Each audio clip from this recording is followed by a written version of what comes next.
ভিডিঅ'টো দেখিছেনে বাৰু? বোৱাৰী ছোৱালী মানে বোৱাৰী ছোৱালী বুলি এইটোৱে কৈছোঁ, হেণ্ডৱাৰ্ক ফটো দেখাৰ কাৰণে মানে বোৱাৰী ছোৱালী বুলি কৈছোঁ। আপুনি মানে কি ক'ব, মানে কাপোৰ কানি খোলকাই লৈ ৰাবাব টেঙাকেইটা ঘূৰাই ঘূৰাই পিটিকিছে। বাকী কথা নকওঁৱে বাৰু, আপোনালোকে ভিডিঅ'টো চালে চাগে নিশ্চয় বুজি পাব, বা মোৰ ওচৰত আছে কাৰণে মানে আপোনালোকক মই ক'ব পাৰিছোঁ বা মই দেখুৱাব পাৰিম। যদি চাব মন আছে ভিডিঅ'টো শ্বেয়াৰ কৰি দিয়ক, যদি শ্বেয়াৰ নকৰিলেও নালাগে বাৰু, উপায় নাই। কি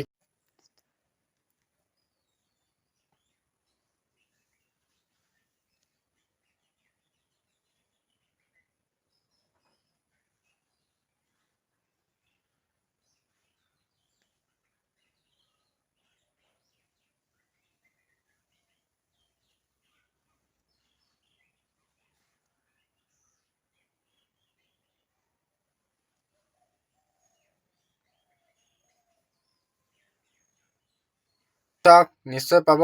মানুহক দিলেহে বেছি ভাল পাব। আপুনি বোৱাৰী ছোৱালী হৈ এইবোৰ কাম কৰিব লাগে নি? আপোনাৰ লাজ শৰম বোলা বস্তুটো একো নাই নেকি? খতম হৈ গ'ল নেকি? এই বোলা বস্তুটো নায়েই চাগে আপোনাৰ, গম পাইছেনে? এই ফেচবুক হওক, ইনষ্টাগ্ৰাম হওক, ইউটিউব হওক, এবাৰ যদি ভিডিঅ' এটা পায় নহয়, সেইটো উৰি ফুৰে, গম পাইছেনে? অকণমান লাজ